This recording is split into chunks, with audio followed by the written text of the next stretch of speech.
भारत सरकार के महत्वपूर्ण मंत्रालय और महत्वपूर्ण जी कैबिनेट की टीम है उन्होंने एक स्थान रखने वाले श्री अनुराग ठाकुर जी और मंच के ऊपर बैठे और सामने बैठे सारे ही आते शिक्षा महाकुंभ के चिंतन मनन और कुछ सिੱਟੇ निकालने 3 रोजा इस सम्मेलन के विच भरावों ते भैणों असीं सारे जानते हैं कि किसी भी मुल्क की एक उहदा कल्चर होता है, एक संस्कृति होती है। किसी भी मुल्क दियां अपनी एक जरूरत होंदियां ने, आवश्यकता हो रही है। किसी भी मुल्क दियां एक इतिहास होता है। हर मुल्क का एक अपना सोचने का नजरिया होता है, उसकी नेचर, उसकी प्रकृति, उसकी कुदरत होती है। उत्थे दा समाज उन्हां सारे रजेवियां दे विचों उन्हां सारे इशूआं नूं लेके विकसित होता है, काम करता है, गवाह बनता है और इसका बेस सिक्ख्या होती है। सिक्ख्या के राही चाहे वो परिवार की सिक्ख्या है, चाहे वो साडे धार्मिक स्थानां की सिक्ख्या है, चाहे वो साडे इंस्टीट्यूशन की सिक्ख्या है, उहदे विच इन्हां सारियां चीज़ां नूं उहदी यानी प्रकृति नूं, उहदी संस्कृति नूं, उहदियां ज़रूरतां नूं ध्यान च रख के ही सोचा जाता है। असीं वेखते हैं कि जदों अपना मुल्क आज़ाद होया ते सिक्ख्या किस तरह की चाहिए है, ऐसा लगता नहीं सी। केवल सिक्ख्या दे विच ही नहीं, हर खेतर दे विच लगता सी कि एज इट इज जिस गुलामी मानसिकता दे नाल असीं आजाद होए सी, उसी माइंड सेट दे नाल असीं कहां बदलण लगे। इस करके हर काम की योजना उस गुलामी के नजरिए दे विच करते रहे और दूजे देशों का गुणगान करते हुए उन्होंने नकल करते करते असी इस पड़ाव ते पहुंच गए कि मुल्क ने जिथे जाना चाहिए सी उत्थे तक शायद इस करके नहीं पहुंच सके। विवेकानंद ने भी कहा सी कि उन्होंने कहा सी कि अगर तुहानू लगता कि टेक्नोलॉजी चाहिए है, साइंस चाहिए है, तुसी यूरोप तो ले सकते हैं, तुसी दुनिया के किसी भी कोने तो ले सकते हैं। अपने मुल्क के लिए बेहतरी लिए की है वो असी कित्थों भी ले सकते हैं, लेकिन अपनी जड़ियां जड़ा रहदियां ने, अपनी जड़ी मिट्टी रहती है, अगर तुसी उन्होंने कट जाओगे तो बाकी चीज़ां सारियां बेकार हो जाएंगियां, काम नहीं आएंगियां। सिक्ख्या का काम उन्होंने जड़ा नूं सींचने का काम है। इस करके विद्या भारती ने 1952 ਦੇ ਵਿੱਚ ਹੀ यानी कि आज़ादी के 5 सालों के विचाले ही वेख लिया कि जेड़ा इस मुल्क नूं चाहिदा सी वो मिल नहीं रहा, दिशा किते होर पासे चल पई। इस करके 8-10 जिहड़े चिंतक सी, जिहड़े थिंकर सन, उन्होंने इस ते विचार किया और गोरखपुर दे विच एक स्कूल शुरू किया। मित्रों, ये जिहड़ा स्कूल शुरू किया कोई स्कूल खोलने ना पूरे देश के विच ये विचार करके ना उदों किया सी ना अज है। प्रश्न है सिक्ख्या कॉन्स्टिट्यूशन राइट दे विच देखिए तो सरकार का काम है, लेकिन जो भारत की मौलिक प्रकृति को वेखांगे तो सिक्ख्या समाज का काम है। लेकिन असीं विचों अगर रास्ता कढ़ लईए तो सरकार और समाज मिलके अगर सिक्ख्या को चलाती है तो सिक्ख्या ठीक दिशा दे अगे बढ़ी है। विद्या भारती ने समाज के सहयोग नाल उस सिक्ख्या के तंत्र को खड़ा किया है और तुहानू अच्छा लगेगा आज 2 करोड़ लोग इस देश के रोज विद्या भारती के प्लेटफॉर्म से शिक्षा का काम करते हैं। 2 करोड़ और असी जब 3 करोड़ के पहुंचे हैं, 3% के देश से पहुंचांगे, असी इस देश जो बदल चाहते हैं वो बदल दिखाई देगा। उहदे अज रिजल्ट आना शुरू हो गए, सिक्के आना शुरू हो गए। ये जी मैं गल कह रहा इस करके भी कह रहा कि समाज जो अपने आप काम करने लगता है तो सरकारों दी दिशावां भी ठीक हो जांदियां ने, सरकार दी अपनी मजबूरियां भी रहंदियां ने, उन्हां मजबूरियां भी ध्यान च रखना पैंदा है। इस करके विद्या भारती ने प्रारंभ से ही सिक्ख्या नूं मनुख दी जिहड़ी मूल प्रकृति है उहदे नाल जोड़ के शुरू किया और उहदे विचों जिहड़े आधारभूत विषय ने ਅਸੀਂ ਇਹ ਮੰਨਦੇ ਨੇ ਕਿਸੇ ਵੀ ਮਨੁੱਖ ਦਾ ਜਿਹੜਾ ਵਿਕਾਸ ਹੈ ਉਹ 4-5 ਗੱਲਾਂ ਅਗਰ ਨਹੀਂ ਆ ਤਾਂ ਨਹੀਂ ਹੋ ਸਕਦੀਆਂ ਨੇ। ਇਸ ਕਰਕੇ ਅੱਜ ਅਗਰ ਤੁਸੀਂ ਪੂਰੇ ਦੇਸ਼ ਦੇ ਐਜੂਕੇਸ਼ਨ ਬੋਰਡ ਦੇ ਰਿਜ਼ਲਟ ਵੇਖੋਗੇ ਤੁਹਾਨੂੰ ਅੱਛਾ ਲੱਗੇਗਾ। ਹਰ ਸਟੇਟ ਦੀਆਂ ਹਰ ਸੂਬੇ ਦੀਆਂ ਪਹਿਲੀਆਂ 10 ਪੋਜੀਸ਼ਨ ਦੇਖੋਗੇ ਵਿਦਿਆ ਭਾਰਤੀ ਦਾ ਵਿਦਿਆਰਥੀ ਉਹਦੇ ਚ ਨਜ਼ਰ ਆਏਗਾ। ਅਗਰ ਤੁਸੀਂ ਕਿਸੇ ਵੀ ਖੇਤਰ ਦੇ ਵਿੱਚ ਚਾਹੇ ਉਹ ਸਪੋਰਟਸ ਦਾ ਖੇਤਰ ਹੈ ਚਾਹੇ ਉਹ ਸਾਇੰਸ ਦਾ ਖੇਤਰ ਹੈ ਅਗਰ ਉਸ ਨੂੰ ਆਲ ਇੰਡੀਆ ਰੈਂਕਿੰਗ ਦੇ ਵਿੱਚ ਲਿਆਓਗੇ ਉਸ ਪਹਿਲੇ 10 ਦੇ ਵਿੱਚ ਵਿਦਿਆ ਭਾਰਤੀ ਦਾ ਵਿਦਿਆਰਥੀ ਤੁਹਾਨੂੰ ਮਿਲੇਗਾ। ਅਗਰ ਤੁਸੀਂ IAS IPS ਦਾ ਡਾਟਾ ਕੱਢੋਗੇ ਤਾਂ ਅੱਜ ਵੀ ਲਗਭਗ ਜਿਹੜੇ ਸਾਡੇ ਕੋਲ ਰਜਿਸਟਰਡ 2000 ਐਸੇ ਵਿਦਿਆਰਥੀ ਜਿਹੜੇ ਅੱਜ ਇਹਨਾਂ ਸੇਵਾਵਾਂ ਨੂੰ ਦੇ ਰਹੇ ਨੇ ਉਹ ਉਸ ਦੇਸ਼ ਦੇ ਮੂਲ ਚਿੰਤਨ ਤੇ ਹੀ ਕੰਮ ਕਰ ਰਹੇ ਨੇ ਜਿਨ੍ਹਾਂ ਸਕੂਲਾਂ ਦੇ ਵਿੱਚ ਉਹਨਾਂ ਨੇ ਸਿੱਖਿਆ ਲਈ ਹੈ।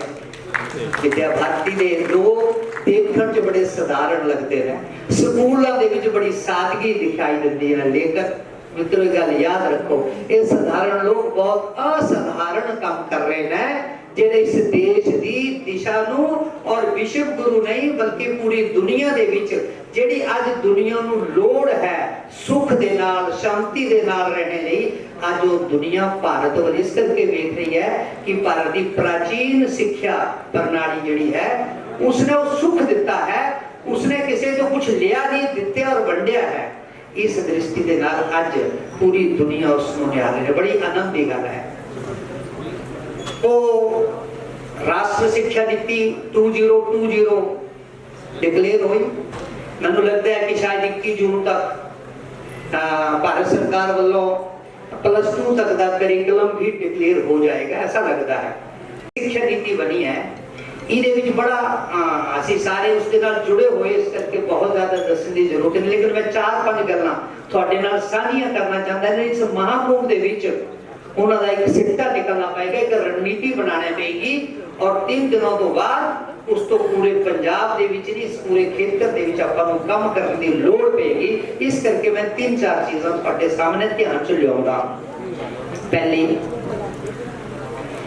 ਕਿ ਇਹ ਪਹਿਲੀ ਸਿੱਖਿਆ ਨੀਤੀ ਹੈ ਇਸ ਦੇਸ਼ ਦੀ ਜਿਹਦੇ ਵਿੱਚੋਂ ਕਿਸੇ ਕੁਝ ਇੱਕ ਲੋਕਾਚਾਰ ਵਿਦਵਾਨों ਦੀ ਡਰਾਫਟਿੰਗ ਨਹੀਂ ਹੈ। 6.5 ਲੱਖ ਸੁਜੈਸ਼ਨ ਥਰੂ ਆਊਟ ਦਾ ਕੰਟਰੀ ਜਿਹੜੀਆਂ ਆਈਆਂ ਉਹਦੇ ਨਾਲ ਉਹ ਡਰਾਫਟ ਬਣਿਆ, ਉਹਨੂੰ ਅੱਜ ਡਿਕਲੇਅਰ ਹੋਏ 3 ਸਾਲ ਹੋ ਗਏ, 3 ਸਾਲ ਹੋਣੇ ਵਾਲੇ ਨੇ। ਇਸ ਕਰਕੇ ਸਿੱਖਿਆ ਨੀਤੀ ਕੀ ਹੈ ਉਹਦਾ ਗੁਣਗਾਨ ਕਰਨਾ ਮੈਨੂੰ ਲੱਗਦਾ ਅੱਜ ਉਹਦੀ ਜ਼ਰੂਰਤ ਇਸ ਮਹਾਕੁੰਭ ਦੇ ਵਿੱਚ ਨਹੀਂ ਹੈ। ਅੱਜ ਉਹਦੇ ਵਿੱਚੋਂ ਇੰਪਲੀਮੈਂਟੇਸ਼ਨ ਏਰੀਆ ਕੀ ਹੈਗੇ ਉਹਦੇ ਤੇ ਵਿਚਾਰ ਕਰਨ ਦੀ ਜ਼ਰੂਰਤ ਪਏਗੀ। ਇਹ ਪਹਿਲੀ ਗੱਲ ਹੈ ਬਹੁਤ ਵੱਡੀ ਕਿ ਜਿਹੜਾ 3 ਸਾਲ ਦਾ ਬੱਚਾ ਐਂਟਰ ਕਰ ਜਾਏਗਾ ਸਕੂਲ 'ਚ ਸਾਡੇ ਟੀਚਰਸ ਨੂੰ ਅੱਜ ਦੇਖਣਾ ਪਏਗਾ ਕਿ ਜਦੋਂ 20 ਸਾਲ ਦੀ ਉਮਰ 'ਚ ਹੋਏਗਾ ਜਦੋਂ ਉਹਨੇ ਕਾਲਜ ਔਰ NIT ਦੀ ਔਰ ਬਾਕੀ ਪੜ੍ਹਾਈਆਂ ਪੂਰੀਆਂ ਕਰਨੀਆਂ ਨੇ ਤਾਂ ਉਹ ਲਗਭਗ 22-23 ਸਾਲ ਦਾ ਬੱਚਾ ਹੋ ਜਾਏਗਾ। ਤੇ ਸਾਡੇ ਟੀਚਰ ਨੂੰ ਚਾਹੇ ਉਹ NIT ਦਾ ਚਾਹੇ ਉਹ ਟੈਕਨੀਕਲ ਇੰਸਟੀਟਿਊਸ਼ਨ ਹੈ ਚਾਹੇ ਉਹ ਸਕੂਲ ਟੀਚਰ ਹੈ ਚਾਹੇ ਉਹ ਕਿਸੇ ਯੂਨੀਵਰਸਿਟੀ ਦਾ ਲੱਗਦਾ ਹੈ ਉਸ ਨੂੰ ਦੇਖਣਾ ਪਏਗਾ ਕਿ 25 ਸਾਲ ਦਾ ਭਾਰਤ ਕਿਵੇਂ ਹੋਏਗਾ, ਕੀ ਹੋਏਗਾ 25 ਸਾਲ ਦਾ ਭਾਰਤ। और रणनीति है स्कूल च बनाने की जरूरत होगी क्योंकि उहदे ते जिम्मेवारी 25 सालों तो बाद आनी है ते 25 साल का सिस्टम की होएगा देश च की जरूरत होणगियां आज उस बच्चे नूं सेध देने की किते जरूरत पेगी। इस गल नूं ध्यान च रखदे जिहड़ी दूजी गल बहुत वड्डी आई है वो आई है कि बच्चा कीतेदार किदां बन सकदा है। NIT दे विच टेक्निकल एजुकेशन है, IIT दे विच टेक्निकल एजुकेशन है, लेकिन मैं ਤੁਹਾਡੇ ਸਾਰੇ ਤੇ ਮਾਫੀ ਮੰਗਦਾ ਹੋਇਆ ਜ਼ਰੂਰ ਕਹਿ ਦਵਾਂਗਾ ਫਿਜ਼ਿਕਸ ਪੜ੍ਹ ਗਏ ਨੇ, ਫਿਜ਼ਿਕਸ ਦੇ ਸਕਾਲਰ ਹੋ ਗਏ, ਰਿਸਰਚ ਪੇਪਰ ਵੀ ਸਬਮਿਟ ਹੋ ਗਿਆ, ਲੇਕਿਨ ਘਰ ਅਗਰ ਫਿਊਜ਼ ਉੱਡ ਗਿਆ ਨਾ ਕਿਤੇ ਗ੍ਰਿਪ ਦੇ ਵਿੱਚ ਤਾਂ ਇਲੈਕਟ੍ਰੀਸ਼ੀਅਨ ਨੂੰ ਬੁਲਾਉਣਾ ਪੈਂਦਾ ਹੈ। ਕੀ ਅਸੀਂ ਇਸ ਪੜ੍ਹਾਈ ਨੂੰ ਬਦਲਣਾ ਨਹੀਂ ਚਾਹੁੰਦੇ ਹਾਂ? क्या इस सिस्टम को चेंज नहीं करना चाहोगे?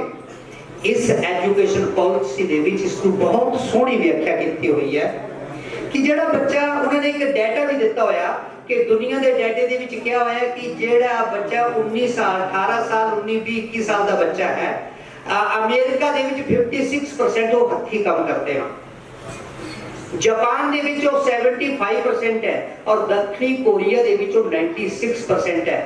और तुसी हैरान होना भारत दे विच डाटा लेस देन 5% है।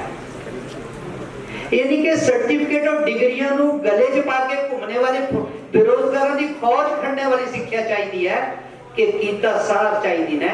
इस करके 6वीं तो दे ही 10 डेज बैगलेस करते हुए हर बच्चे को लोकल किसी न किसी स्किल के नाल जुड़ना है, हथी काम करना है। 6वीं के एक सब्जेक्ट इंट्रोड्यूस होगा, बहुत बड़ी बदल आएगा, बहुत बड़ा देश बदल आएगा। और छोटी छोटी गल्लां जेड़ा अज असी कुर्सी अपनी नहीं, मैं कई बार देखता है कि कार खोल देना, ड्राइवर आता है ते ड्राइवर बेचारे एक स्टेरिंग ते है, गड्डी स्टार्ट करता है, अपने वाली खिड़की खोलता है, पिछली अरे जिन्हें बैठना नु क्या एक विंडो नहीं खोलने आती है। एक कल्चर बदलना पड़ेगा। हर काम अपनी हथों करने वाला जब इस मुल्क का निवासी बनेगा, ये देश दुनिया का सब तो नंबर 1 देश बनेगा। इस शिक्षा नीति दूसरी गल हुण उस स्किल असीं किद्दां सिखावांगे, ये इस महाकुंभ दे विच फैसला करना पेगा, मैपिंग करना पेगी और केड़ी-केड़ी स्कूलों को भी आइडिया देना पेगा, कॉलेजेस को भी आइडिया देना पेगा और उदी पंजाब नूं ते शुरुआत करके असी बाकी सूबे दे भी जावांगे क्योंकि इत्थे नेशनल दे रिप्रेजेंटेटिव मैं पंजाबी च बोल रहा हूं, मैं नेशनल दे प्रति डेलीगेट भी आए होंगे ते उन्हां नूं समस्या ना आए। मैं स्विच ओवर टू हिंदी, मैं हिंदी च गल करदा हां। तो इस ढंग से अगर हम देखेंगे तो ये काम कैसे होगा, ये अपने विद्वानों को विचार करना पड़ेगा। दूसरी बात आएगी कि जो एग्जामिनेशन सिस्टम है और जो सिलेबस है और जो कॉम्बिनेशन और जो अपने 9th क्लास ऑनवर्ड जो एक्सट्रीम सिस्टम होता था वो खत्म हो जाएगा। There is no non medical, there is no medical, there is no humanity, गुरु एग्रीकल्चर, वोकेशनल एटसेट्रा। अब जब ये नहीं होंगे तो बच्चे की जो सिलेक्शन आएगी, जो एक सब्जेक्ट बास्केट बनेगी। मैं धर्मशाला विश्वविद्यालय में था 1.5 साल पहले, 3 दिन वहां रहे, तो वहां के वीसी और स्टाफ ने हमने बास्केट ऑफ सब्जेक्ट बनाई है और इसको इस तरह से हम करिकुलम फ्रेमवर्क कर रहे हैं। बड़ा सुंदर एक ड्राफ्ट वो बना रहे थे कि हम सब सोच सकते हैं कि उस बच्चे की काउंसलिंग के लिए उसके लिए जो सब्जेक्ट है ना, तो कोर ग्रुप जो आएगा, कोर सब्जेक्ट आएगा और बाकी सब्जेक्ट आएंगे।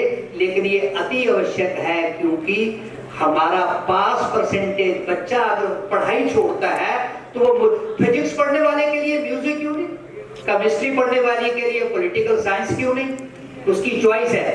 भारत के प्रधानमंत्री, मुझे याद है कि 2015 में विज्ञान भवन में जब हमारा एक सम्मेलन हुआ तो उन्होंने एक बात रखी, क्या एक विधा में एक बालक अंतरराष्ट्रीय स्तर तक जा सकता है, उसी पर जोर लगाइए, देश का नक्शा बदल जाएगा। ये भारत के प्रधानमंत्री की जहां विजन है, वहां जो शिक्षा तंत्र से जुड़े हुए इस ऑडिटोरियम में बैठे हुए आपका ये नैतिक दायित्व है, इसलिए हम सबको मिलकर विचार करना है। तीसरी बात जो आएगी, वो जो खंड खंड करके आजकल टुकड़ों में शिक्षा पर विचार करते थे, वो युग समाप्त है। बहुत बड़ा नुकसान। बालक की प्रवृत्ति तो एक होलिस्टिक डेवलपमेंट की जब हम बात करते हैं तो मनुष्य तो वही है। अब मनुष्य यदि वही है तो दूसरी बात आएगी तो उसको अलग अलग टुकड़ों में क्यों, ये प्राइमरी डिपार्टमेंट, ये मिडिल, ये सेकेंडरी, ये कॉलेज, हायर एजुकेशन के अंदर ये टेक्निकल, इसमें ये सिस्टम खत्म है। अब इंटीग्रेटेड होगा, स्कूल विश्वविद्यालय में जाएगा, कॉलेज में जाएगा, विश्वविद्यालय स्कूल में जाए और समाज में जाए, कुल मिलाकर हम सारा ऐसा काम करेंगे। इस ढंग से ये कैसे होगा, शिक्षा में जो लोग इस पर काम कर रहे हैं वो इस पर बहुत अच्छा विचार दे रहे हैं, तो इस ढंग से विचार। एक बात जो इसके शिक्षा नीति की मूल में है, उसमें एक पंक्ति है, ये जो डॉक्यूमेंट है इसका आधार है भारत का प्राचीन परंपरागत ज्ञान वर्तमान आवश्यकताओं की पूर्ति के लिए और भविष्य के विश्व के कल्याण के लिए कैसे होगा। ये प्रत्येक पाठ्यक्रम में, प्रत्येक लेसन प्लान के अंदर इस बात को जोड़ना पड़ेगा। भारत का प्राचीन ज्ञान है क्या? जब आप गुरुकुल की बात करते हैं, जब हम अन्य बात करते हैं, तो वहां पर तो आचार्य केवल प्रेजेंटेशन देता था, एक सब्जेक्ट को अनाउंस कर देता था, सारा हाउस सोचता था, सोचकर आपस में सलाह करते थे, सलाह करने के बाद उसकी योजना करते थे, हाथ से काम करते थे, उसका परिणाम देखते थे, परिणाम देखने के बाद बताते थे और टीचर एज ए गाइड काम करता था। आज मैं फिर आपसे क्षमा चाहूंगा अगर किसी को मेरा शब्द बुरा लगे, लेकिन वास्तविकता है आज माता पिता और टीचर बच्चे का दुश्मन नंबर 1 बन गया है। वो सोचता है जो मुझे आता है तू वही कर, मैं पढ़ा रहा हूं वही ठीक है, तू ये क्यों पढ़, आपका पढ़ाना ही ठीक क्यों हो सकता है। इस देश के अंदर अगर आप तैंतरीय उपनिषद के अंदर आपने ब्रह्मावली पढ़ी होगी तो उसके अंदर आपको दिखाई देगा कि इस देश के अंदर शिक्षा ऐसे नहीं थी। शिक्षा थी मैंने ये विचार रखा, ये ऐसे भी हो सकता है, ये वैसे भी हो सकता है, ये उस तरीके से हो सकता है, ये आप विचार करो।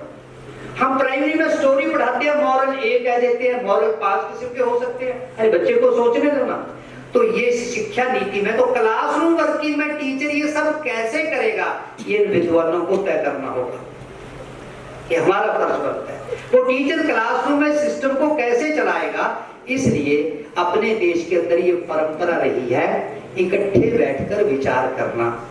और जो कुंभ 12 वर्ष के बाद लगता था, जो अर्ध कुंभी का आयोजन होता था, पूरे देश के लोग समस्याओं को ध्यान में रखते हुए इकट्ठे बैठते थे और उन समस्याओं का समाधान खोजते थे, और उन समस्याओं के समाधान के बाद उसका एक 10 साल की 5 साल की एक सीधी योजना बनाते थे। शिक्षा का महाकुंभ इस उद्देश्य की पूर्ति करेगा, इस विश्वास के साथ अपने को आगे बढ़ना है। मुझे लगता है मैंने 4-5 एरिया जो बताए हैं। और दूसरी बात जो भाषा की बात कही है, यूनेस्को कहती है कि इस वक्त 196 भाषाएं लुप्त हो गई।